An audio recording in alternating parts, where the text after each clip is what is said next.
c'est non brillera sur mon front. Gloire à l'agneau de Dieu, l'agneau de Dieu. J'aime l'écho de son Seigneur, brillera sur mon front. Gloire à l'agneau de Dieu. Oui, je veux chanter plein de foi.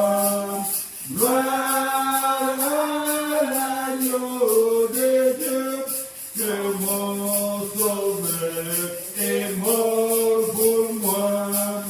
Gloire à l'agneau de Dieu, l'agneau de Dieu. J'aime l'écho de son Seigneur, brillera sur mon front. Gloire à l'agneau de Dieu. Du monde je fais l'abandon. Gloire à l'agneau de Dieu. De mes péchés, j'ai le pardon. Gloire à l'agneau de Dieu, l'agneau de Dieu. J'aime l'écho de son Seigneur, brillera sur mon front. Gloire à l'agneau de Dieu. Parmi les sauvés, j'ai mon rang. Gloire à l'agneau de Dieu. Mon cœur est lavé dans son sang. Gloire à l'agneau de Dieu. L'agneau de Dieu. J'aime l'écho de son Seigneur, brillera sur mon front. Gloire à l'agneau de Dieu, l'agneau de Dieu. J'aime l'écho de son Seigneur, brillera sur mon front. Gloire à l'agneau de Dieu. Nous appelons le passé pour nous réaliser pendant on peut chanter le passé.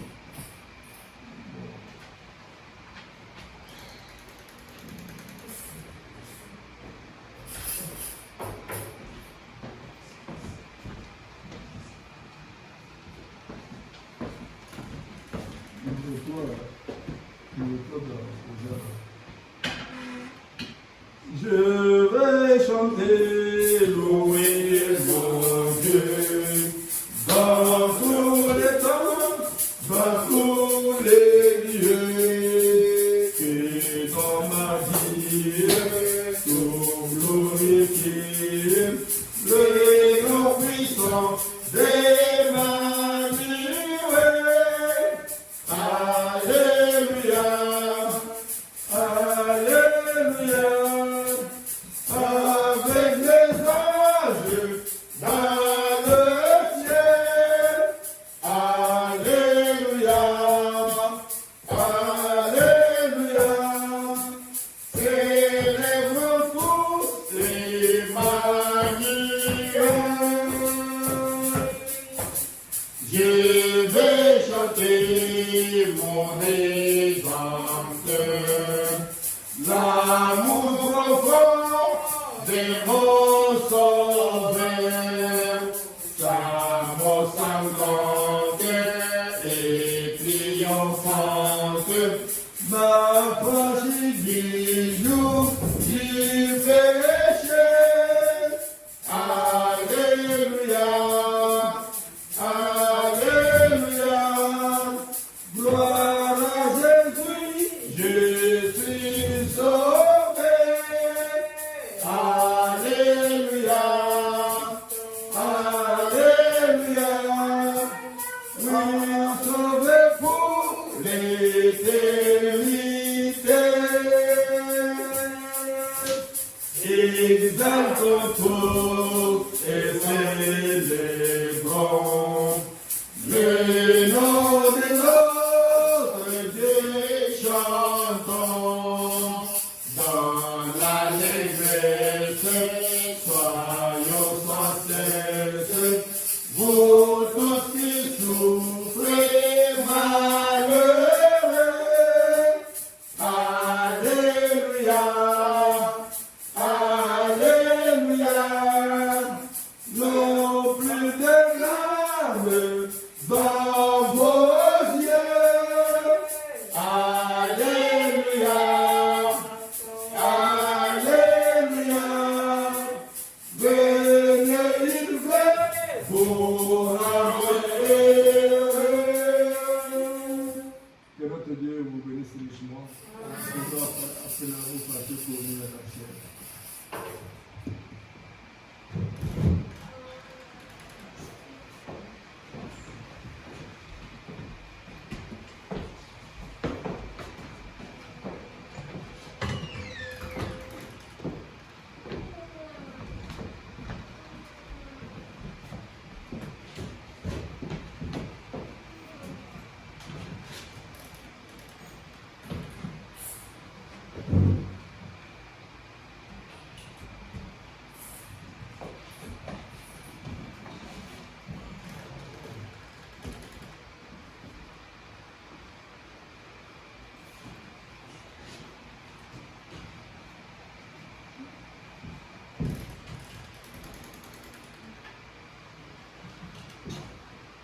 Que le Seigneur vous bénisse. Amen. Sans plus tarder, je vais vous demander de vous mettre debout. Nous allons directement prendre l'écriture dans 2 Samuel. 2 Samuel chapitre 23.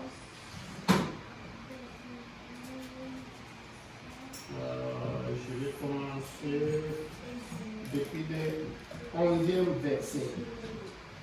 Mais si vous allez à la maison, vous pouvez commencer chapitre 23 dans sa totalité. La fois passée, l'autre semaine là, on avait lu avec vous, là on a parlé des vaillants hommes de David. On avait commencé à partir du 8e verset. Mais nous lisons, parce que c'est l'écriture que les prophètes référaient, c'était cette écriture, là où il y avait un peu d'erreur dans le message,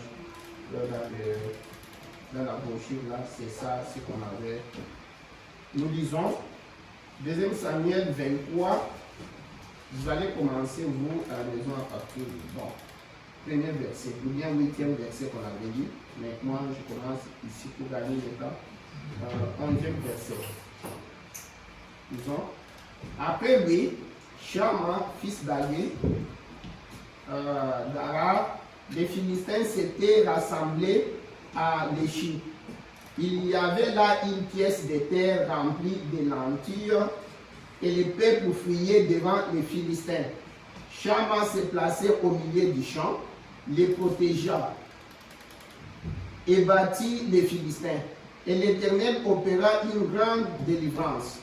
3 des 30 chefs descendirent au temps de la moisson et vinrent auprès de David dans la caverne d'Adullam.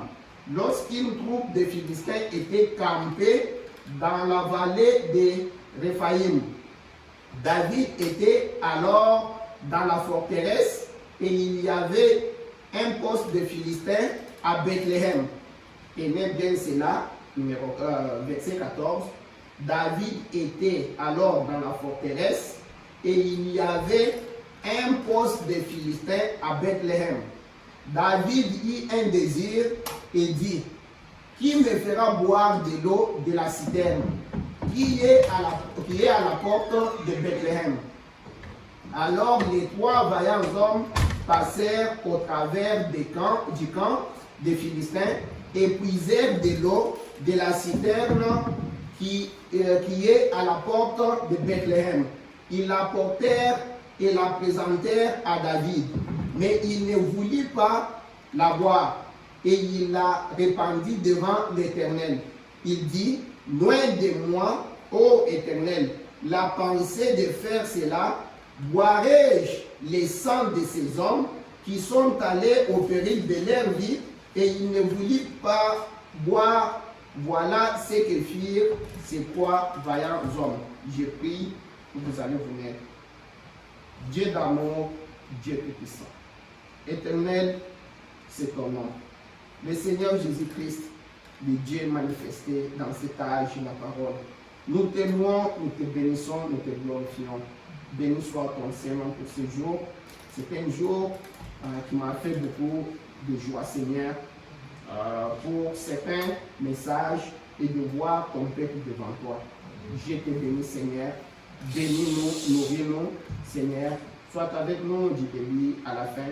Bénis la présence de tes enfants ici. Bénis les dîmes, les offrandes. Bénis tes enfants qui sont partout. Merci encore une fois, Seigneur, parce que tu es le Dieu qui répond aux prières. Je t'ai ainsi demandé, glorifié dans le nom du Seigneur Jésus-Christ, notre Sauveur. Amen. Veuillez vous asseoir pendant qu'on va prendre Jérémie chapitre 2.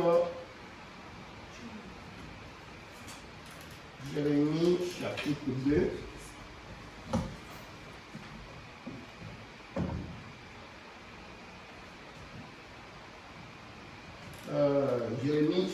2, oui, je vais prendre 12e jusqu'à 14e verset. 12e jusqu'à 14e. Cieux, soyez étonnés de cela. Frémissez d'épouvante et d'horreur, dit l'Éternel, car mon peuple a commis un double péché. Ils m'ont abandonné, moi qui suis une source d'eau vive, pour se creuser des citernes crevassées, qui ne retiennent pas d'eau. Israël est-il un esclave acheté ou né dans la maison? Pourquoi donc devient-il une proie? Contre lui, les lionceaux rugissent, poussent leurs cris. Et le Seigneur ajoute les bénédictions à sa parole. Le dimanche, on était en train de parler ici sur ces points. C'est pourquoi j'ai amené 2 Samuel 23. C'est l'écriture qu'on cherchait ici. On en avait déjà lu avec vous. C'est la place que les prophètes nous référaient. Mais on était un peu mal pris, on s'était mêlé. On était en train de parler ici. On s'est dit, Dieu ne fait pas des affaires comme nous les hommes. Dieu ne voit pas sur les affaires comme le monde. Dieu fait ses affaires comme il les voit. Et Dieu a une certaine façon de faire ce qu'il veut. Mon système se bloque ici. Voilà d'abord dans pourquoi la petite problème. Je ne sais pas si j'étais tout ça, j'étais. Quand je connaissais. Oui, 39, là où on a dit ce jour-là. 39 à 45 pour un problème. Comme j'étais en train de le dire, je ne sais pas si je l'ai mis, j'ai pris le téléphone avec ça. Ah, ok. Oui. On a lu ça avec vous. Mieux qu'on les lise. pour rappeler ce qu'on a vu le dimanche. Le prophète dit, d'habitude, quand nous préparons un événement ici sur la terre, nous essayons de trouver la chose la plus élevée, la plus excellente à laquelle nous pouvons penser. Nous amenons cela dans les endroits les plus importants et nous dépensons le plus d'argent et les choses les plus raffinées. C'est comme ça que nous y prenons. Mais Dieu ne procède pas de cette manière-là. Pour montrer sa puissance, il prend quelque chose qui ne représente rien pour montrer qu'il est puissant, qu'il est capable de... Si dans les jours où il appelait les apôtres, il avait pris un souverain sacrificateur ou un homme bien instruit, s'il l'avait pris à la place d'un ignorant, d'un pécheur, sans instruction, qui ne savait même pas écrire son propre nom, les gens auraient dit, oh, c'est là, voyez-vous, votre instruction paye. Mais Dieu a pris un homme qui ne savait même pas écrire son nom, afin de prendre quelque chose qu'il pouvait avoir dans sa main, quelque chose dont il pouvait faire une chose pour montrer qu'il est Dieu. Quand nous en arrivons à un point où nous réalisons que nous sommes rien, alors Dieu nous prend entre ses mains et il peut nous façonner et faire de nous ce qu'il veut que nous soyons. Mais aussi longtemps que nous sentons que nous sommes importants, alors nous n'irions nulle part. Dieu ne peut nous avoir entre ses mains que si nous réalisons que nous ne sommes pas importants. L'autre jour, l'une de mes filles me posait une question au sujet de l'importance. J'ai dit, eh bien, on parlait d'un certain homme important. Eh bien, il s'agissait du président qui vient d'être assassiné. Et nos cœurs en étaient attristés. Et j'ai dit, eh bien, c'est un homme important. Les journaux ont mis l'accent là-dessus et la télévision a filmé cela. Cela a coûté des milliards et des milliards de dollars au gouvernement pour diffuser cela. En effet, c'est un homme, c'est leur affaire. Mais j'ai dit, ces petits prédicateurs pentecôtistes là-bas, en Caroline, chez qui un homme est entré, un homme ivre, muni de son fusil de chasse, il a appelé son épouse et il a abattu l'homme en plein à la chair. Ensuite, il a abattu sa propre épouse pour enfin se tirer dessus lui-même. Et juste un petit article d'environ cette taille qui a été consacré au dos du journal. Laisse-moi vous dire, frère, peu importe qui nous sommes, si vous voulez savoir combien vous êtes important, et je dis à ma fillette, plonge les doigts dans un seau d'eau, puis retire-les et essaye de retrouver les trous. Nous ne valons rien. Il n'y a qu'une personne qui est importante, c'est Dieu. Nous devons nous souvenir que c'est lui. Il semblait que si les gens voulaient l'ont préparé un endroit pour que les rois y naissent, il y avait de plus grandes villes religieuses et historiques pour les rois à la place de cette petite Bethléem. Des villes comme Silo, par exemple. C'est à Silo que l'arche avait campé pour la première fois. Nous le savons. Quand on traversait quand on traverse le Jourdain pour passer de l'autre côté, en Palestine, et là où l'arche fut établie comme son premier lieu d'adoration, ou Gilgal, Sion. Sion, c'est une ville importante. Gilgal aussi, ou la grande et majestueuse capitale de Jérusalem, où les chefs de toutes les organisations se réunissent, où se trouve le quartier général. Vraisemblablement, les gens auraient arrangé un endroit là à Jérusalem pour que le roi y reste. S'ils avaient voulu une ville historique ou une grande ville remarquable, c'est là qu'étaient établis les quartiers généraux religieux de leur religion, vers lesquels les rois venaient. Ils venaient représenter leur religion. Et quand il est venu, au lieu qu'on lui prépare un endroit à Jérusalem ou à l'un de ces grands lieux historiques, il naquit à Bethléem, la plus petite de toutes les villes. N'est-tu pas la moindre entre les principales villes de Judée? Mais de toi sortira un chef qui pètera mon peuple. Et cette grande et majestueuse Jérusalem et toutes les autres villes furent rejetées. Ou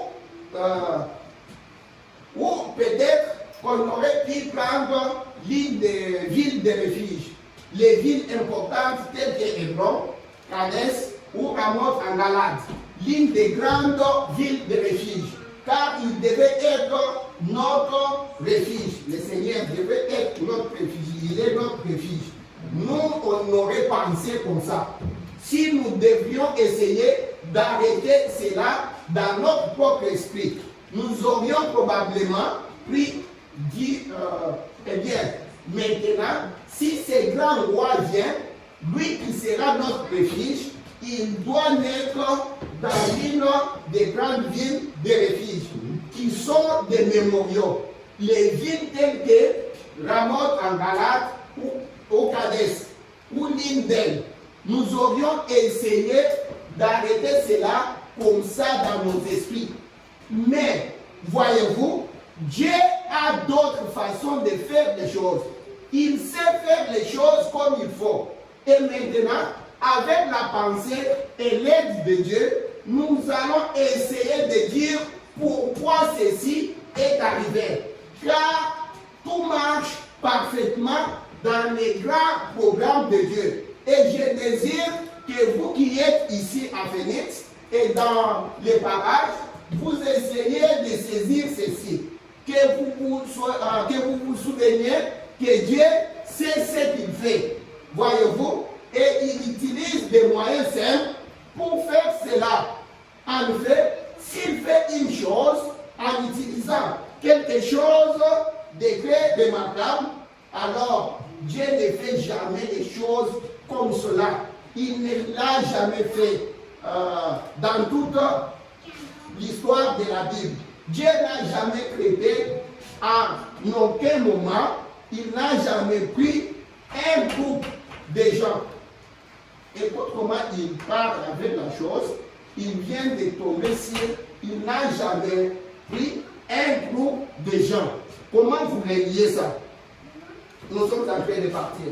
Il dit, il n'a jamais pris un groupe de gens pour faire quelque chose. Dieu utilise un individu.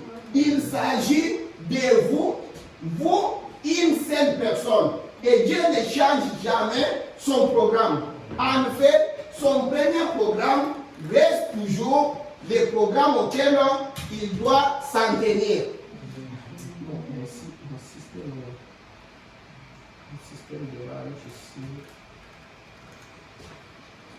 Oui. Voilà comment il fait. C'est ainsi qu'on était en train de dire ici. Bien-aimés, souvenez-vous une chose. L'autre fois, on était en train de lire ici, le prophète nous montre que quand il y a eu la promesse que le Messie devrait venir, les gens s'attendaient que le ciel allait s'ouvrir. Les gens s'attendaient qu'il y aura quelque chose de grandiose il y aura vraiment quelque chose comme l'avion, quelque chose de très grand pour les fils de Dieu de venir comme ça, les gens allaient le voir et ils allaient préparer une place, une grande place, peut-être à l'or, peut-être quelque chose d'extraordinaire pour que les fils de Dieu, pour que les rois puissent naître là-bas. Mais Dieu, quand le moment est arrivé, pour que Dieu puisse accomplir sa promesse, Dieu est allé visiter une petite fille, une paysanne, Marie. Et regarde le temps où Marie a conçu le Seigneur, il y a eu des troubles. Au lieu même de protéger l'enfant, le prophète dit dans ce message, on pouvait aller, je pense, c'est dans 59 ou dans quelque chose. Le prophète dit, regarde, juste au moment où Marie a conçu Jésus, directement les rois là-bas, Hérode commence. Il va promulguer une loi pour que tout le monde commence à payer les taxes, qu'on commence les sentiments, qu'on commence ceci, cela. Vous devez savoir, le prophète nous donne l'écriture dans Galates, je pense 4, 19. Il dit, c'est écrit aussi là-bas, que Christ doit être formé en nous. Le Saint-Esprit. Une fois qu'il est formé en toi, les troubles commencent. Vous pouvez dire, parce que je suis chrétien, ceci, cela. Non. Une fois que Christ est formé en toi, tous les démons, les diables tournent les canaux vers toi. Parce que tu deviens l'ennemi. Tu as une lumière en toi. Un jour, quand on parlera de ça. On parlera de tout ça, de cet âge de l'église ici. Parce que ici, là, à un certain moment, vous devez savoir, ça c'est des chandeliers. Quand il y a des chandeliers, il doit y avoir des lumières, il y a des bougies, il y a la mèche. Et cette mèche-là doit avoir, le réservoir est ici, qui a l'huile. Maintenant, mèche, ça doit monter comme ça, pour que les lumières sortent ici. Maintenant, vous devez savoir que vous avez une lumière en vous. Dieu vous utilise. Et le diable peut voir cette lumière-là. Il va essayer de vous éteindre. Il va essayer de vous briser. Il va tout essayer. Mais heureusement, il y a une écriture qui dit que celui qui est en vous est plus fort que celui qui est dans ce monde. C'est ça comment les choses vont aller comme ça. Mais regarde, Dieu, quand il a des programmes, il va choisir quelque chose de néant. De néant, de plus simple, de rien du tout. Pour montrer sa puissance. C'est de cela qu'on était en train de parler. Maintenant, le problème est, regarde ce qu'il y a eu. Nous sommes en train de parler ici, si je peux dire, amène-moi à Bethléem. Amène-moi à Bethléem. Pourquoi j'ai dit amène-moi à Bethléem? Au lieu de m'amener à Jérusalem, dans la grande capitale, là où tout est, il y a des lumières, il y a des grandes choses, il y a des dénominations, voilà que même la grande ville, parce que nous, quand nous organisons des conférences, quand il y a des manifestations, on choisit une place bien déterminée, la place stratégique, la place où, qui doit marquer l'histoire, pour organiser des conférences, pour que la chose soit raffinée. On doit chercher quelqu'un qui sait bien fignoler la langue, qui doit marquer. Même si nous allons à l'ONU, on doit choisir quelqu'un qui doit vraiment marquer les vies. Mais Dieu ne fait pas cela. Maintenant, moi, ce soir, j'ai dit amène-moi à Bethléem. Au lieu de m'amener à Gilgal, au lieu de m'amener à Jérusalem, au lieu de nous amener partout dans des grandes villes là, même dans des villes de refuge, hein, comme en Galate là, non, amène-moi à Bethléem. Pourquoi Bethléem? Pourquoi Dieu a-t-il choisi Bethléem? Et le prophète vous dit, vous devez savoir une chose, le Saint-Esprit, suit seulement la lignée de la parole de Dieu. Dieu ne pouvait pas aller quelque part d'autre. Il ne pouvait pas aller à toutes ces places-là, bien que ces places-là soient bonnes.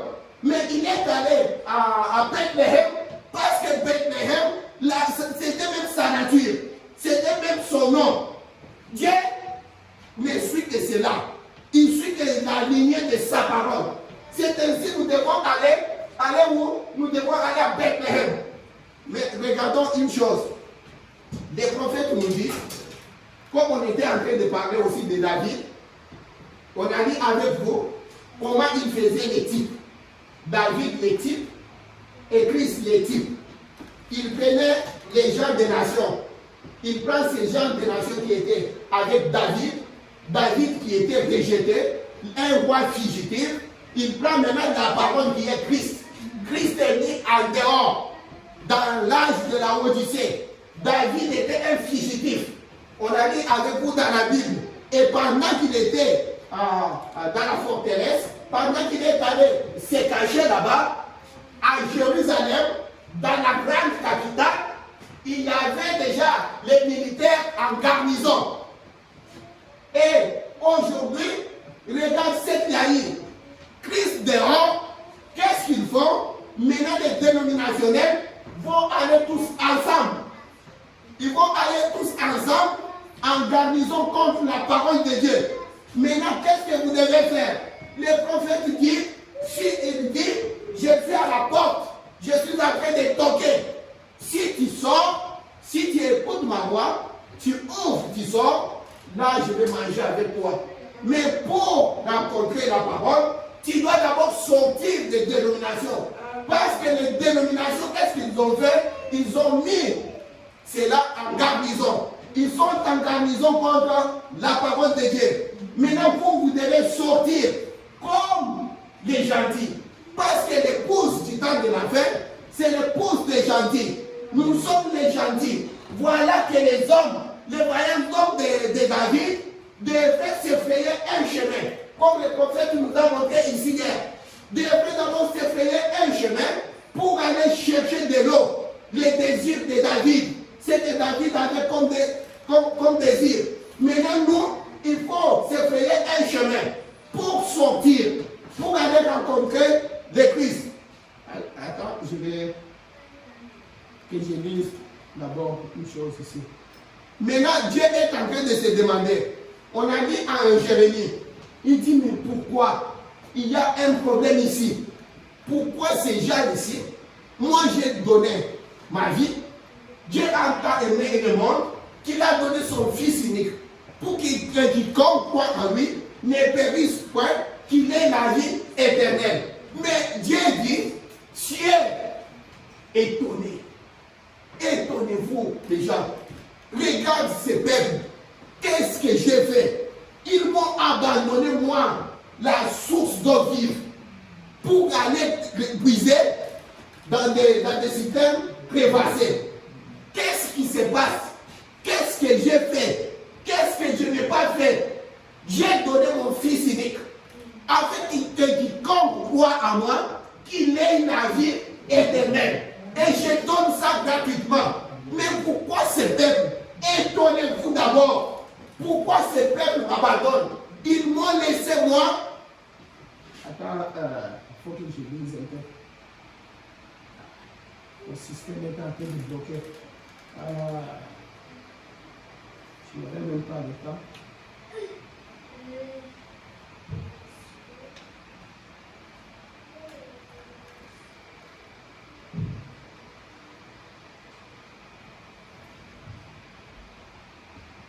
Je ne prendrai même pas le temps quand on commence sur 86. 86, je lis juste fait là-bas. Je lis sur 86. Il dit ici, écoute.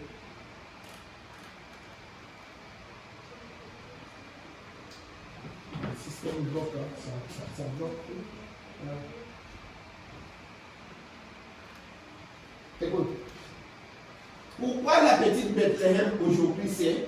Pourquoi une bande de petits saints exaltés? Pourquoi ceci, cela? Les gens n'en savent rien du tout. mais l'Esprit révèle cela. La parole montre la chose, c'est la manifestation de la parole de Dieu. Nous avons la vie par Christ et par lui seul. Nos organisations, nos dénominations, nos différents ne font que nous séparer de Dieu. Nous avons un seul accès à Dieu et c'est par Jésus-Christ. Il n'y a pas une autre voie par laquelle nous puissions venir. Et ce n'est pas par un prêtre, ni par un prédicateur, ni par un système, ni par quelque chose d'autre. Ce n'est que par Christ et Jésus-Christ crucifié. Il est le Père de vie de Dieu. Et nous sommes nés en lui. Et s'il est le Père de vie de Dieu, alors il est Bethléem. Et étant né en Christ, nous sommes alors nés de Dieu à Bethléem. En Christ, Jésus. Et nous sommes assis ensemble dans les lieux célestes. Nous nourrissons de lui. C'est nourrir de lui. Qui est-il? Il est la parole. Au commencement était la parole, et la parole était avec Dieu, et la parole était Dieu. Et quand nous pouvons nous asseoir ensemble avec un seul objectif, la parole de Dieu, et que nous mangeons de cela, nous sommes dans la Bethléem spirituelle de Dieu, mangeant des pains spirituels de Dieu. Et nos âmes ponctuent chaque parole qu'il a prononcée d'un amen.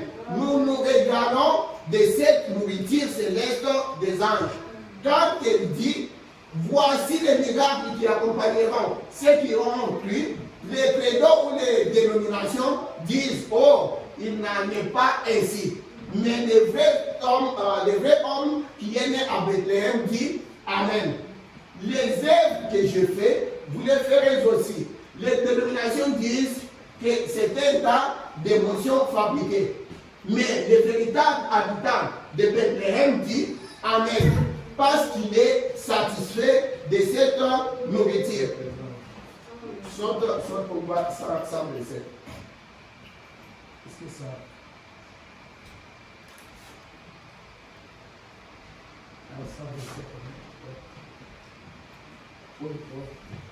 Je n'adore pas un juif. J'adore Dieu quand j'adore Jésus. Je n'adore pas une fiction ou une certaine chose historique. J'adore Jésus-Christ. La présence de Jésus-Christ maintenant même, c'est-à-dire sa parole qui est manifestée dans cet âge. Dieu a assigné à chaque âge une portion de sa parole. Depuis le commencement, et chaque fois dans chacun de ces âges passés, Dieu envoie un prophète ou un pour cet âge-là.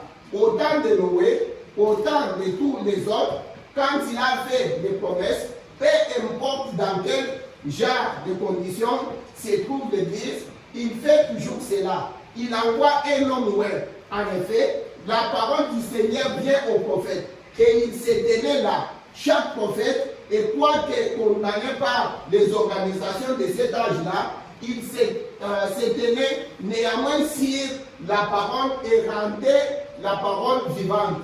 Jésus était la plénitude de la parole de Dieu, car il était la plénitude de la divinité corporellement. Et en lui habitait la plénitude de Dieu. Dieu vivait en Jésus-Christ. Dieu était en Christ réconciliant le monde avec lui-même. Pas un juif, ni un gentil, mais Dieu. Il se tenait là, faisant lui-même la chose, combien cela encore. Et le propre sang de Dieu a dû être répandu sur la terre pour nous racheter depuis le sang de l'innocent d'Abel qui était répandu. Il n'a considéré sa propre vie comme le faisait ici là. Tout ça, les prophètes, ce qu'il est en train de dire ici, les prophètes prennent tout ça. Comme Jésus n'a pas considéré sa propre vie, il a pris la vie là, il a donné, il prend ça avec l'écriture qu'on vient de lire dans le 2e Samuel là, comme David a pris l'eau qu'on l'a amenée. Il a pris cette eau là, il a répandu sur terre. Tu vois, je ne peux pas boire cette eau tout ça, le prophète prend cette écriture, c'est pourquoi il est en train de dire ça. Parce que on est pressé, je vais arriver à quelque chose. Oui. Il dit, il n'a jamais gardé sa propre vie. Il a dit, Père, est-ce possible que cette eau s'éloigne de moi? Mais toutefois, que ma volonté ne se fasse pas, mais la tienne. Il s'est abandonné à la parole. Aujourd'hui, nous pouvons faire la même chose. Vous pouvez soit prendre vos credos, prendre vos ceci, cela, et partir partout où vous voulez avec cela. Et vous pouvez dire que ma volonté ne se fasse pas, mais la tienne. Revenez à cette parole de Dieu. Prenez vos guirlandes et votre Noël et faites-en de ce que vous voulez. Mais donne-moi Jésus-Christ dans mon cœur. Peu importe combien de gens s'endorment ou que sais-je encore, observer la nature de la chose. Voyez, si cela agit correctement comme lui, si ce n'est pas le cas et que cela n'est pas en accord avec cette parole, laissez cela tranquille. Ce n'est pas Christ, car Christ est la parole. Maintenant, nous voyons combien cela concorde. Notre gaucher frappé, la vie de son sang, qui répandit sur la terre un sacrifice d'expiation pour les péchés. Notre Bethléem, l'eau des pains, le pain et la vie, offert pour la purification de nos péchés impurs. Oh, mon ami pécheur, comment pouvez-vous refuser si bêtement un tel sacrifice, alors que Dieu a donné son Fils unique, un sacrifice pour les péchés, afin que quiconque croit en lui, ne périsse point, mais qu'il ait la vie éternelle. Comment entre-t-on à une seule Bethléem, la parole de Dieu, qui est Christ rendu manifeste pour cet âge? Et chaque promesse que la Bible donne en rapport avec cet âge, il attend qu'un certain prophète monte sur la scène pour manifester cela. Il a promis cela conformément à Malachie 4. Cela va s'accomplir. Peu importe combien de gens pensent que c'est insensé, cela s'accomplira de toute façon. C'est Dieu qui l'a dit. Il est capable de ces pierres. Nous, nos credos ne recevront pas cela. Si nos églises ne veulent pas recevoir cela, Dieu peut retourner dans les tables. Il peut aller n'importe où il veut. Mais il y a quelqu'un pour prendre position pour cette parole qui a été annoncée pour ces jours. Quelque chose doit manifester cela. Il ne s'agira pas non plus d'un groupe. Ça n'a jamais été le cas. Oh, fils guerrier, alors que je termine, je ne voudrais pas vous garder ici longtemps. Je vais terminer tout à l'heure. Le Seigneur voulant, il est 11h moins 5, moins 6 plutôt. Remarquez, oh fils guerrier, vous les hommes par ici, qui déclarez être fils, savez-vous ce que David représentait? David représentait Christ. Christ était le fils de David. Maintenant, suivez, alors que nous terminions, ces guerriers qui étaient des gentils, beaucoup d'entre eux remarquaient qu'ils venaient de partout. Mais ils savaient que ces fugitifs étaient loin. Ils savaient que David était rejeté par son propre peuple, comme Christ est rejeté par son propre peuple. Mais ils savaient que l'onction était sur lui. Comme nous savons très bien que les dénominationnels, ils sont allés en garnison autour de la forteresse où David restait. Ils sont allés maintenant en garnison pour maintenant contrôler Bethléem. Ils sont allés dans cet âge, ils sont allés en garnison contre la parole de Dieu. Maintenant, ils mettent des murs de cloisonnement.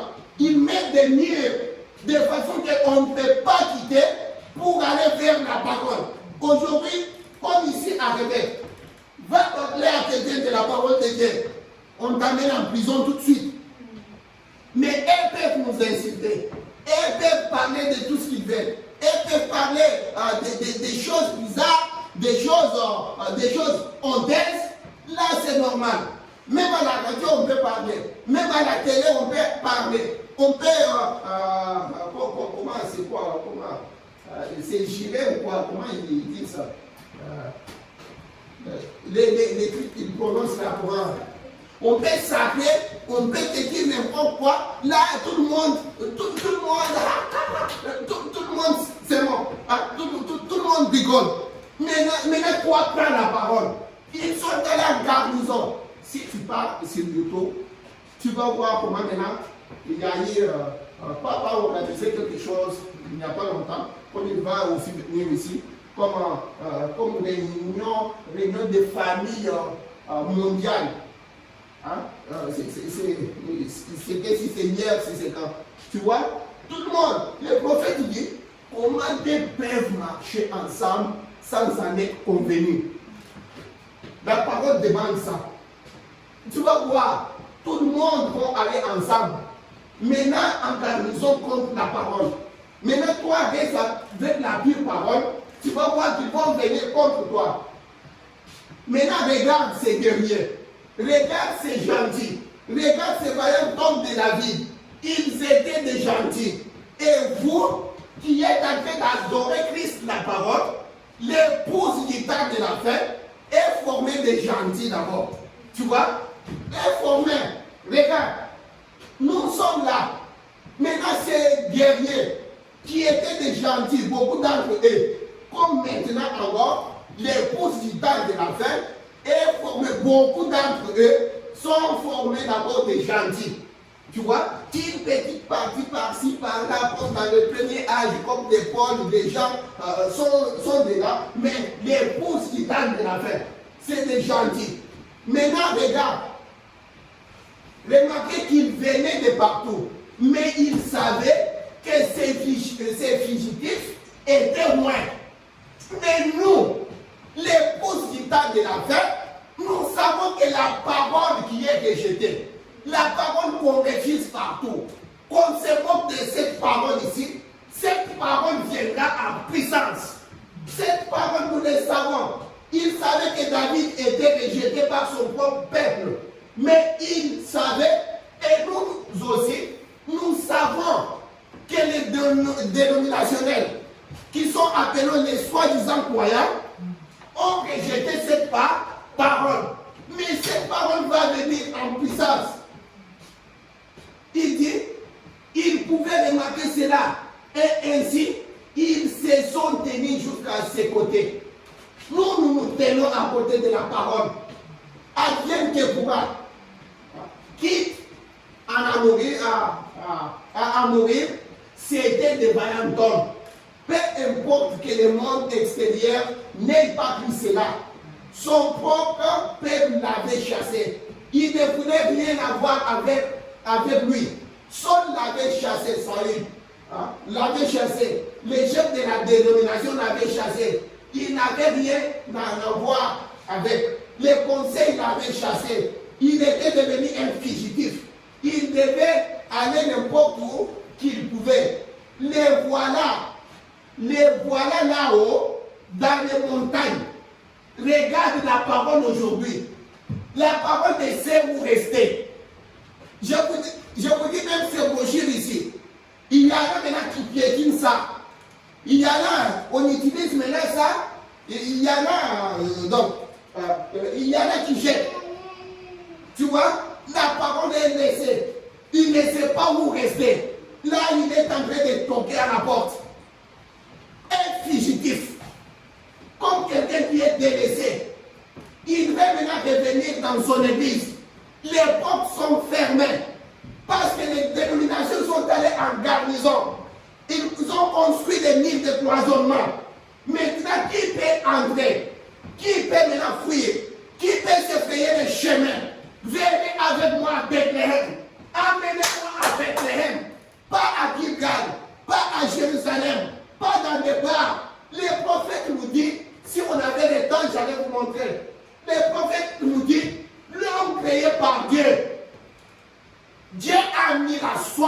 hommes pour adorer Dieu.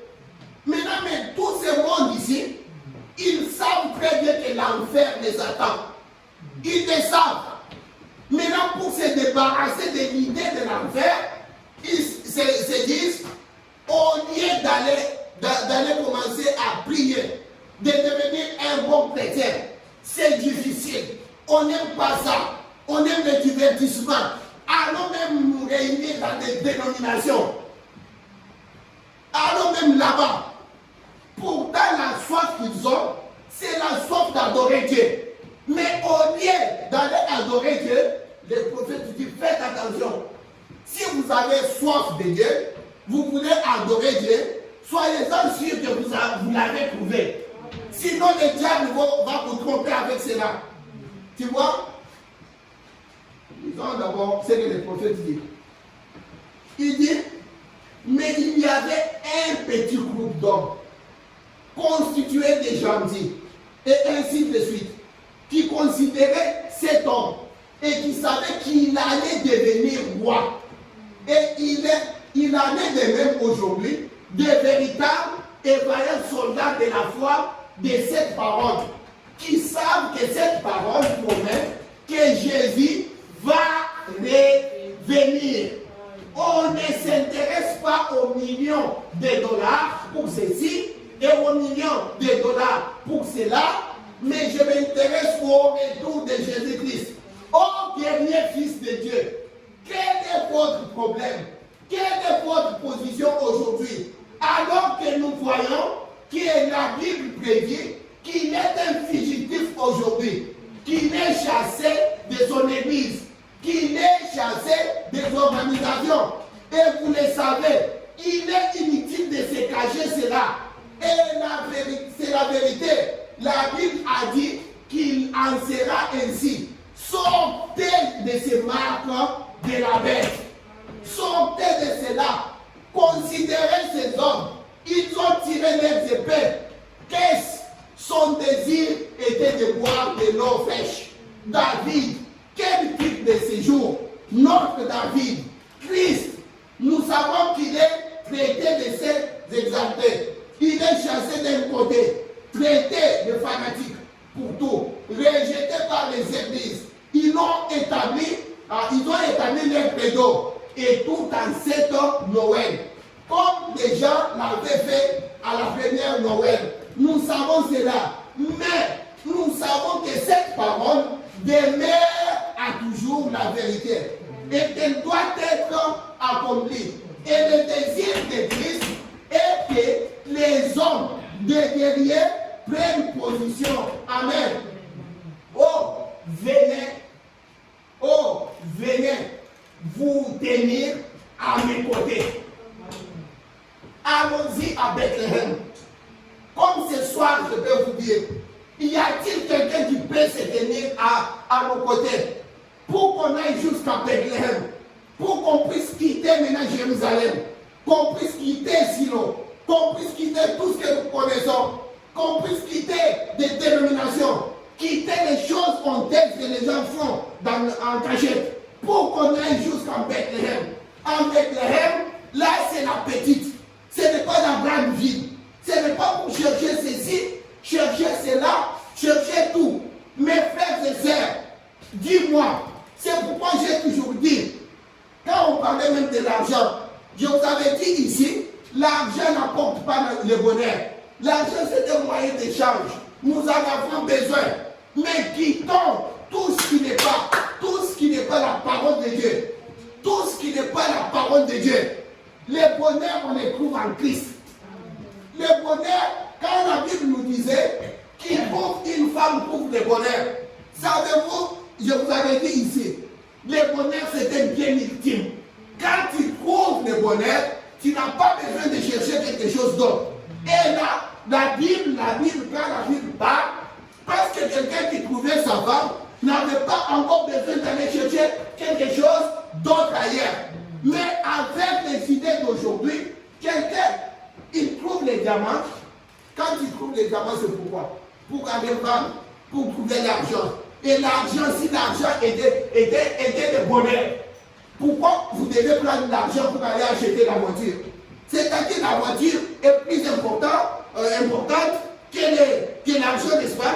Maintenant, quand tu trouves maintenant la voiture, maintenant tu prends tes enfants, c'est maintenant pour montrer que les enfants sont encore plus importants que la voiture. Ça ne finit pas. Tu vois? Ça ne finit pas. Ce n'est pas un bien ultime. Mais quand vous trouvez Christ, l'espérance de la gloire, allons-y à Bethléem. C'est là où se trouve Christ. C'est la plus petite acte de tout. Comme Dieu, je ne suis pas la grande chose. Ça ne nous amène à rien. Allons-y à Bethléem. Les prophètes disent, venez vous tenir à mes côtés. Vous qui vous tenez dans une position dangereuse. Aujourd'hui, je lance un défi. Ces bandes vont partout dans le monde. Je demande aux hommes, aux guerriers qui aiment Jésus-Christ, qui savent que ces choses doivent s'accomplir aujourd'hui. Frères, venez vous tenir à mes côtés et tirer la parole de Dieu. Oubliez ces citernes desséchées et ces dénominationnels. Ces dénominationnels stagnants dans lesquels vous vivez. Tirez la parole fraîche de Dieu. Donnons à Jésus une bonne eau fraîche de la Pentecôte. C'est cela son désir aujourd'hui. Retournez à la Pentecôte originelle. Retournez à la parole. Il a été prophétisé dans Malachie 4 que c'est ce que nous ferions. Ramener la foi des enfants à celle des pères. Qui voudrait prendre position ce matin? Comme moi je peux dire ce soir. Comme pour David, nous savons que David va prendre le pouvoir. Jésus-Christ va posséder le monde. Même si vous avez quoi? Jésus a dit, qu'est-ce que tu peux faire? Même si on te donne le monde entier, qu'est-ce qui peut dépasser ton âme? Qu'est-ce que tu peux échanger? On peut te donner, même si on te donne le monde entier, et demain tu pars en enfer. Tu as gagné quoi? Mais si tu as Christ, l'espérance de la gloire, tu vois, c'est pourquoi allons-y à Bethléem. Qu'on puisse arriver à Bethléem. Ah, si on pouvait prendre si tel peut passer à mon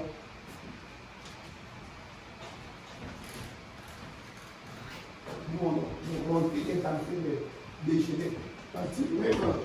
Regarde, on est un peu dans le système de passé. On écoute un peu comment le prophète, le Seigneur, Dieu lui-même est en train de se plaindre. Nous lisons même à partir d'ici. On est même ici. Dans les déserts, quand ils sont sortis là, ils ont dit qu'ils ne pouvaient pas compter sur les réservoirs. Ceci était à sec. Ils ont dit, ils allaient d'une main à l'autre. Quand ils étaient dans le désert, ils mouraient de soif. Ils voulaient en boire. Ils allaient à ces réservoirs-ci. Un étang, il était à sec. Ils allaient ailleurs, c'était à sec. Ils ne pensaient plus pouvoir un jour trouver à boire. Et alors, à l'endroit les plus invraisemblablement,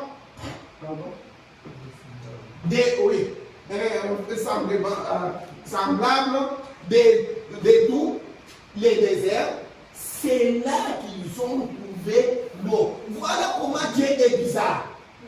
Dans un rocher, ils vont chercher partout. Voilà pourquoi Dieu est bizarre. Les choses qui nous attirent là, parfois Dieu n'est pas là. Tu peux arriver, tu peux me voir comme ça. Nous avons toujours entendu ça. Les prophètes nous prêchaient, ils disent, tu peux prendre, tu peux te mettre comme ça. Prendre la brochure, lire, tu as écrit. Quand j'arrive seulement ici, je vous dis tout ce que j'ai lu là, Dieu prend ça, il met à côté. Il sort avec quelque chose d'autre. Tout ce qui nous attire là, peut-être que Dieu n'est pas là. C'est pourquoi il faut chercher la volonté de Dieu. Chercher Dieu. Vous allez voir, c'est toujours dans des façons les plus bizarres qu'il est là. Parfois, tu ne peux pas expliquer. On va te poser des questions, tu n'arrives même pas. Mais tu trouves que Dieu est dans quelque chose comme ça. Écoute, c'est là où ils ont trouvé l'eau. Elle était dans un rocher. Elle était dans un rocher. L'endroit le plus vraisemblable où un homme puisse trouver de l'eau, c'est bien dans un rocher sec au milieu d'un désert. Mais, vous voyez, Dieu fait ce genre de choses. À quel endroit le plus invraisemblable? De la façon la plus inhabituelle. Amen. Ça, c'est toujours passé comme ça. Ça s'est toujours passé comme ça. Voilà que c'est pourquoi nous devons aller à Bethléem. C'est pourquoi vous allez me demander pourquoi on ne peut pas aller à Jérusalem. Pourquoi on ne peut pas aller à Gilgal. Pourquoi on ne peut pas aller à ceci. Les prophètes disent, Dieu, l'Esprit suit toujours la lignée de la parole de Dieu. Dieu suit toujours sa parole. Il est allé à Bethléem parce que Bethléem parlait de lui. C'était là que le prophète a donné même a même parlé des noms. Vous allez me poser la question. Nous parlons des noms. Les noms, les pères des vies de Dieu, tout ça. À Bethléem. Maintenant, il dit, vous allez me dire, pourquoi tu parles de ce nom-là? Mais il y a une chose. Il dit, les noms ont toujours une signification. Les noms, c'est toujours comme ça. Pourquoi Saul, Dieu lui a donné, après avoir appris, Dieu lui a appelé Paul. Pourquoi Simon, on lui a appelé Pierre? Pourquoi Abraham a été appelé Abraham? Pourquoi Saraï a été appelée Sarah? C'est pourquoi, allons-y là-bas. Fouillons les dénominations. Fouillons quand je dis Jérusalem là-bas, je vois la dénomination. Je vois l'assemblement. Je vois des groupements. Je vois, c'est ça la chose. Sortez au milieu d'eux. Allons à Bethléem. La Bethléem qui est rejetée. La Bethléem qui n'est pas comptée parmi les places remarquables. La Bethléem, la médiocre devient tout. Allons à Bethléem. Entrons en Christ, qui est le pain de vie de Dieu. Christ à nous, c'est l'espérance de la gloire. C'est ça l'espérance d'un chrétien. C'est pourquoi je dis allons-y à Bethléem. Écoute comment il dit. Il dit, il pense qu'il faut qu'on ait un grand rassemblement des dénominations, qu'ils se réunissent tous, que ça fourmille des gens autour, que ça collabore par milliers et tout, comme ça, pour avoir un réveil.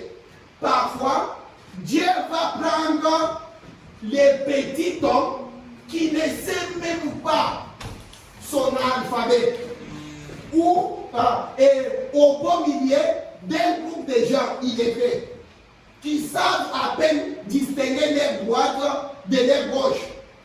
Il peut susciter un réveil qui va secouer le monde. Il l'a fait à l'époque des gens.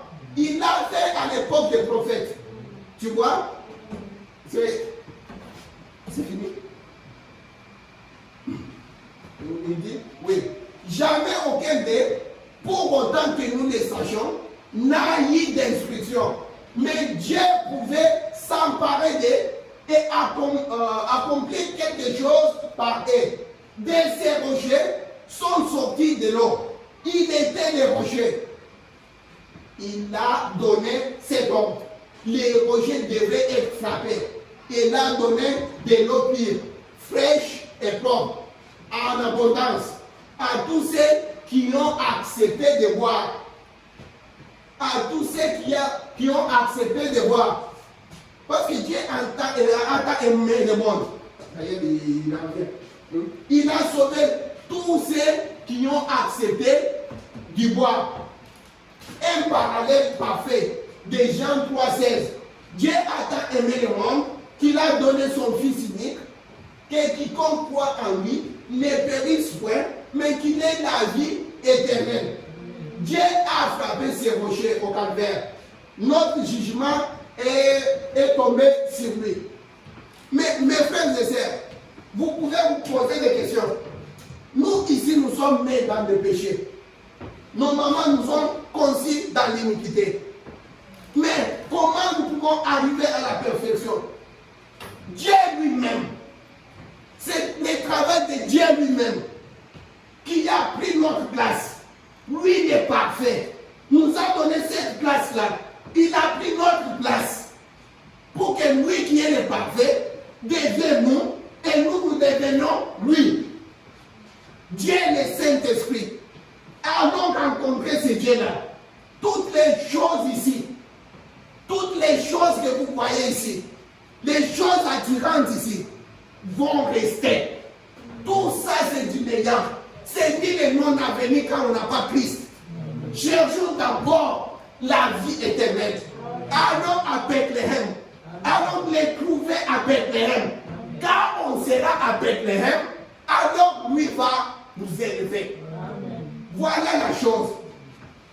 Vous savez, si on avait le temps, avant qu'on finisse ça, peut-être le dimanche, pour qu'on vienne finir, si Dieu nous envoie là-bas, je vais vous montrer comment les prophètes nous montrent quelque chose.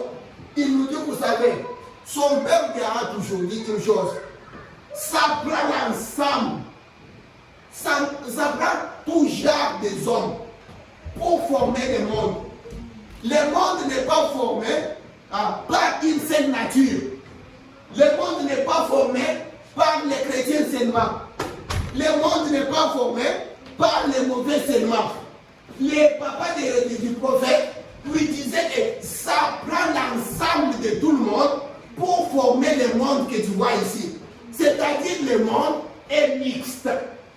C'est-à-dire que le monde, c'est un mélange. Dans ce monde-là, il y a les bons et les mauvais. C'est pourquoi vous pouvez dire, Jésus pouvait dire, l'évangile c'est comme un homme qui part pour aller pêcher. Il jette les filets. Lui, quand il jette les filets là, c'est pour tirer des poissons. C'est pour attraper les poissons. Mais quand les filets arrivent, on commence, tu vas voir, les pêcheurs sont là, en train de choisir, en train de crier. Là, il y a des crocodiles. Là, il y a des tortues. Là, il y a des poissons. Alors, vous devez faire attention. Quand on dit sortez du milieu de mon père, parce que Dieu sait que parmi eux, il y a des tortues, il y a des cochons, mais il y a aussi des poissons. Mais vous êtes les poissons arc-en-ciel qui peuvent être attirés que par la parole.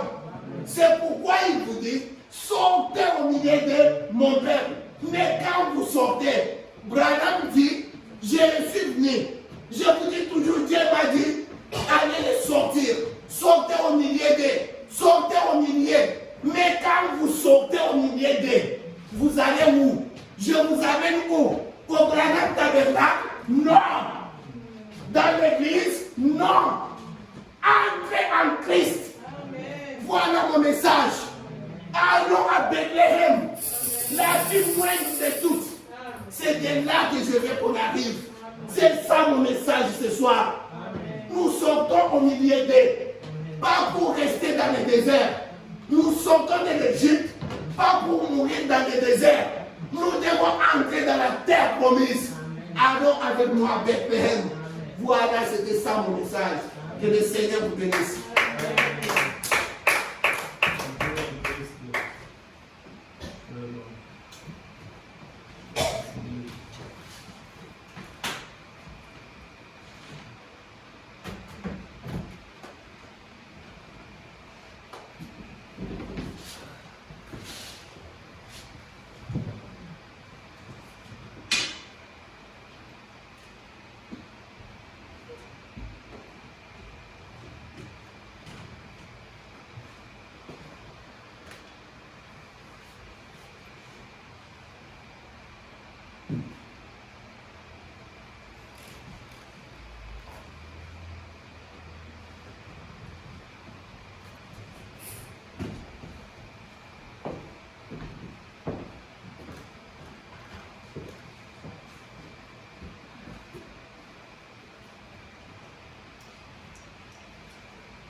vous aurez l'identité en Christ.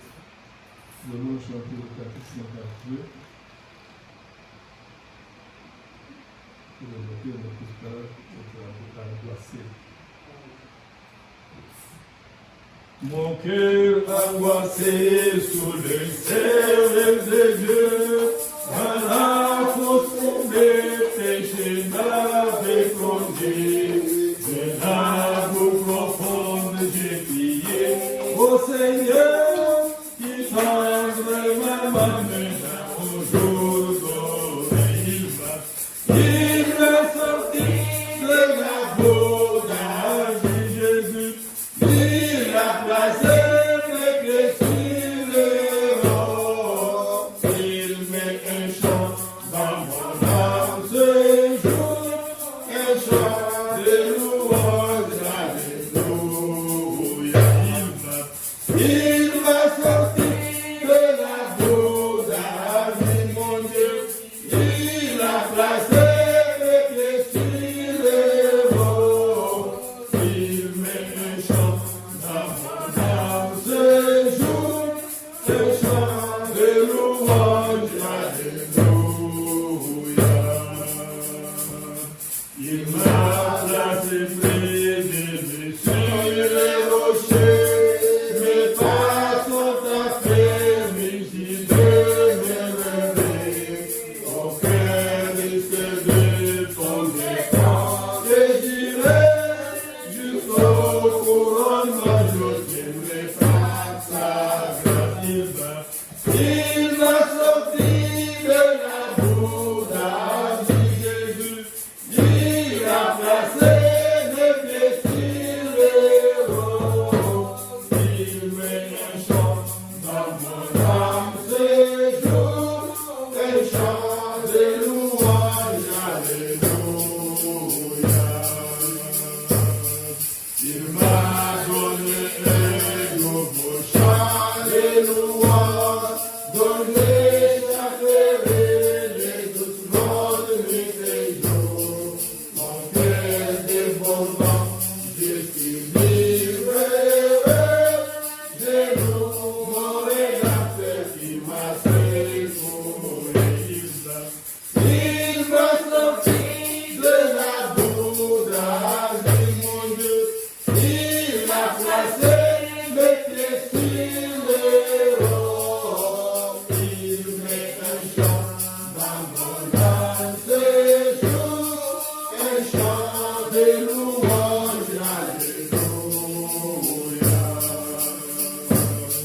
Je chanterai sa merveilleuse grâce pour moi, de louer jusqu'à prévoir sa bonté.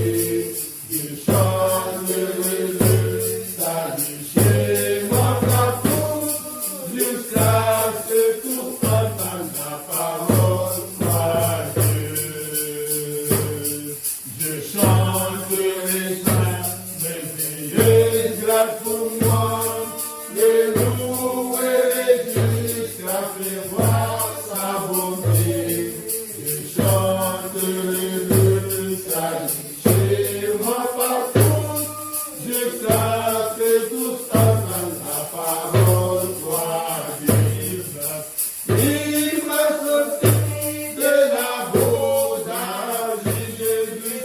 Il a placé mes pieds sur le roc. Il met un chant dans mon âme ce jour, un chant de louange, alléluia. Il m'a sorti de la bondage de mon Dieu. Il a placé mes pieds sur le roc. Il met un chant dans mon âme ce jour, un chant de louange, alléluia.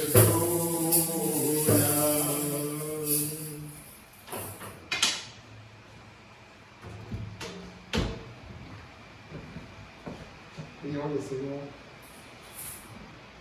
Seigneur Jésus-Christ, la parole. Seigneur Jésus-Christ, Dieu puissant dans le combat. Seigneur Jésus-Christ, toi que nous espérons, toi que nous croyons, toi que nous louons notre Dieu, sois béni à perpétuité, Seigneur, toi qui nous as donné cette opportunité, Seigneur, d'être devant toi cette soirée, Seigneur Jésus. Nous savons que tu es le Dieu qui a promis dans sa parole que là où il y a deux ou trois rassemblés à mon nom, je suis parmi eux. C'est pourquoi nous croyons par la foi que tu es parmi nous, tu es parmi nous, tu seras parmi nous, Seigneur. Nous voici maintenant à la fin, après t'avoir loué, chanté, glorifié, Seigneur Jésus. Et là, tes enfants vont rentrer à la maison, Seigneur. Et là, nous implorons que la présence de l'ange glorieux du Seigneur soit toujours autour de nous, qu'il campe autour de nous, qu'il nous accompagne, qu'il nous précède dans toutes choses, Seigneur. Ceux qui sont malades, qu'ils soient guéris, Seigneur. Ceux qui avaient des besoins, que cela soit résolu, Seigneur Jésus.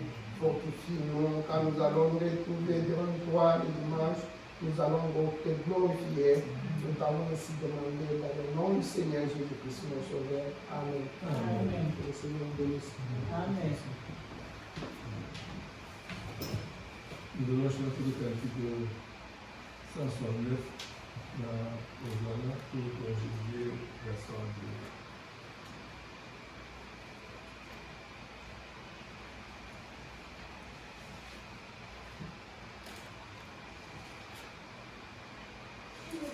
Tout joyeux, bénissons le Seigneur, chantons et célébrons ses louanges, adorons avec foi le Sauveur, nous joignons au céleste parents, gloire à Dieu, gloire à Dieu.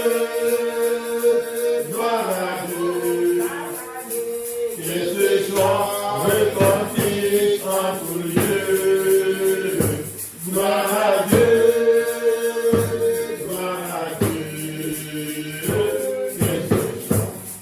ce chant retentisse en tout lieu, gloire à Dieu, gloire à Dieu, gloire à Dieu, que ce chant retentisse en tout lieu, gloire à Dieu.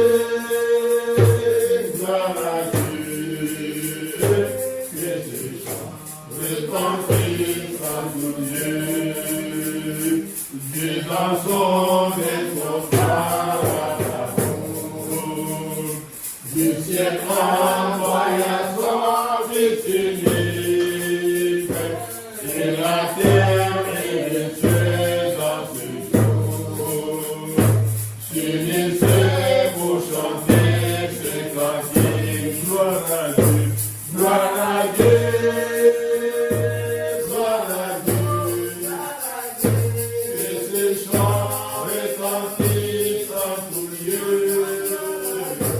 Gloire à Dieu.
Gloire à Dieu, gloire à Dieu,